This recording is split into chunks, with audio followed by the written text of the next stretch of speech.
Hello everyone, this is Defense Politics Asia, and this is not a summary. This is not a sit rep. This is more like a conclusion sort of things uh, for the day of 876 for the 18th of July. I supposed to do a sit rep, but somewhat last minute I decided that I want to attend a wake. My one of my uh, old friends father has passed away, so I went for the wake. So instead of doing the sit rep, I actually have no time to do the sit rep due to me going out. So yeah, but there is a lot of very important things that happened over the day of the 18th of July, and of course we are already going to the 20th of July already. 19th of July has pretty much over, so I don't want to just skip it. I want to just highlight some of these important things that had happened then, so that yeah, I can do a more combined sit rep tomorrow or something. So one of the major things, of course, that had happened, I would say, is uh this the flag raising at Ivano Derivka over at the Sivers front is particularly serious in terms of the consequences, because this flag raising could also means that they have captured the entire of Ivano Darivka. It's actually not a very big town, it's a very small town, and the Russian forces could easily have captured this entire area, given that there's a whole river around here. Russian capturing the entirety of Ivano Darivka is a high possibility, which would means that the Ukrainian forces over at Sperne would have no place to go. There's no place to run away from now. If there's any Ukrainian forces that is still around this region here, they may struggle to find a way out. So or they may still be able to cross. I mean, this may be just swampy, but no, it does just change the circumstances, the entire strategy and tactical situation. And with the Russians making breakthroughs, and I know that some of these mappings may have drawn the mapping like this.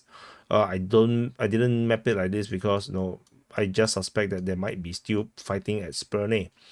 But let's say if this is the case, then if you look at the strategic situation, Rosalivka, Russians are also making progress. And let's say this area is pretty much at least gone. Then we're going to see the Russians going for Vimka from the rear position. They will ignore this entrenchment, and the Russians will continue to push from in the Vimka direction from the south. Ukrainians are going to will be very hard pressed from here, as the Russians will be unimpeded going up this way, and they could also spread to the rear position towards Vimka as well. So the entire front here is cracking. I wouldn't say it's collapsed yet, but it's definitely cracking. Siver's front has been one of the strongest fronts for the Ukrainians. They have always been pretty successful around here until the fall of Versailles. The fall of Versailles basically triggered the entire avalanche of losses in this area here. So yeah, this is one of the big change. The other big change, let me see, can't even remember, is the Nevsky is pretty important. With the Russians taking a lot of grounds around here, Russians are making progress. But this is basically more like alignment to what the Russian mapping have done. I think New York. Let me see. Let's go through a bit of this frontline changes that I see. Nevsky, Novodarivka, Rosalivka recovered, New York. So for New York situation, the situation remains pretty similar. Ukrainian forces continue to have a very strong front around this area, despite the northern part have already been broke through by the Russian forces. But the problem with this is that the Ukrainians are now getting threatened in the center of New York, and the Russians may start to attack into the eastern part of New York, and this will just collapse this entire area. This entire front will just collapse without a fight. Uh, so Russian forces are going to punch in this way, while they continue to harass into the center in this fashion, and so all these changes over in the far east of New York will be utterly useless. It doesn't matter if the Ukrainians have very strong forces and defenses around here. it wouldn't matter because the Russians can just bypass and continue to move northward, and this entire force around here will be encircled. They will start to lose food, then they will have to surrender. They will have no more food, no more ammunition. Yeah, surrender will be the only way to survive. So yeah, that will be bad for. And let's look at the terrain situation. I would say that there is a river around here. There's a river here. There's another river here. The crossing is over here. So there is one crossing here. So yeah. So if you look at this situation, yeah, this entire southern part will be very, very threatened, I think. There might be some crossing here. Yeah, there's some smaller bridges. So it's not that bad. It's not that bad. I think the Ukrainians can still cross in a few positions. So Russian forces will take this. They will storm in this direction, probably take this crossing. They won't be able to take this one. It's a bit too strong. But they can actually go up, take this one. Yeah, there will be a path for the Ukrainians to run. I think it's not that bad. But yeah, but the front line will be abandoned as a result, and it's a very far no distance to travel. So if the Ukrainians over all the way in the south, in this area here, they might want to start to consider retreating. Yeah, if they want to survive, but of course, running away is also a risk. Because FPV drones attacks and whatnot. So problematic, very problematic. Progress is under threat in the at the Afghan front. Russian forces now taking most of this forest. They basically going to enter, and they can attack in various directions. They can attack in the south, through the center, from the north, because the entire front line is just the entire front line is now contacted. So this is bad. This is bad. I'm not sure if the Ukrainians can defend the entire front line in this way. So no, it remains to be seen. And the Russians can also push down and the pincer close up this entire encirclement. So yeah, so that is bad as well. So progress is the next one to watch. I think there will be a fast capture of progress in this region, and FPV drone hitting a Max Pro. So yeah, Max Pro isn't a very powerful armored vehicle, so not very good. Novosibirsk, Persia, no big news. No, most of the northern part has now been captured. I'm now expecting another push coming from the southeast, and another push coming from on the western part. And yeah, then this town is effectively lost. So Ukrainian forces still have this road down the center path. So time to run is now.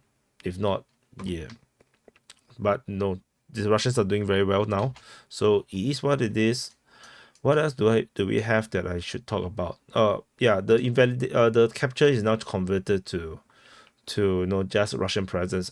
Due to due to me looking at the video footage and realizing that, yeah, I don't think there is going to be a firm capture.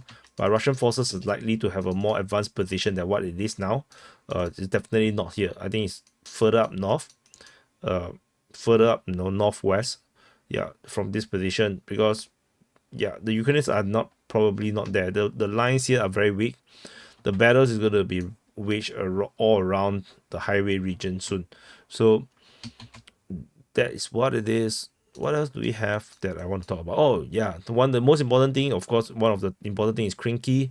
Ukrainian sources talked about the retreat from Krinky, and this marks the end of the saga, the Krinky saga, which is one of the most pointless amphibious assaults that I've seen ever in this especially in this war. It's totally pointless because it's like they have a bridgehead. They managed to successfully capture a bridgehead, but no, they're not able to bring in heavy vehicles and whatnot. They don't have the means to bring them, but yet at the same time they don't bear to give up what they have preciously captured, and that is a bad mix. This is this is a war. I mean, people have to die to hold a position. So why try so hard to keep that position where it's already untenable? You can't bring in armored vehicles. Then how are you going to hold Krinky against overwhelming firepower, overwhelming artillery, airstrikes?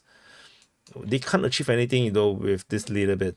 So I'm it's just people dying for nothing, and that's just frustrates me. Even though I don't take the side of any sides in this war, but it's just like people are dying for nothing. So there's a lot of battles around the Kharkiv front. The Ukrainians are attacking in trying to counterattack in multiple locations, and yeah, but the Russians are also pushing as well. So a lot of clashes, not much things. So that's just something about the Kharkiv front. And most interesting is Sumy as well. Sumy have this Russians attacking in various locations, and this is reported by the Ukrainian Defense Ministry. They say that Uroidi, Obodi, and Kremsky Buhor, which is these three locations getting attacked. And we have already seen a cluster of attack over the past uh, months, weeks or months, and it looks like the Russians are baiting the Ukrainians into reacting. And if and again, this is like a Kharkiv front conundrum. If the Ukrainians don't react and reinforce the lines, Russia may just enter. So I'm not sure what's the game plan here, because I don't think the Russians are interested in capturing Sumy. I don't think Sumy is in the plan. But capturing Sumy would also mess up the entire front line around here, because you can see all roads leads to Sumy in the Sumy region. So it is a bit weird. And but the Russians pushing too hard, too fast is just putting themselves into the potential guerrilla warfare kind of situation. Like what happened in the first month or first 2 months of war when they are holding up the northern front. Their logistics keep getting hit in the rear position, be it by helicopters, by sabotage, special forces. They kept getting ambushed. People are dying for nothing. So the Russians have learned their lessons. I don't think they would want to push too hard, too fast. So not much use. Like the Kharkiv front right now. Russians are pretty happy with this kind of static warfare for now. So yeah. So these are the various things I think is there was the significant ones. Yeah, it's all very relating to the frontline changes mostly. But yeah, I think that's about it. I can't remember I can't remember much of what I wanted to say originally. Yeah, but yeah, so that's about it. I not just want to cover it like a sip wrap. It'll be half an hour long. So just want a quick update of all these things.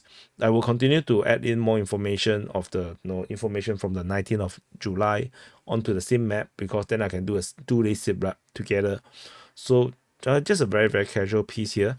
So just to catch up, and then just to don't. I told you guys to stay tuned, so I think I should publish something. So thank you for watching. Do press the like button, subscribe, and I'll see you guys in the next update.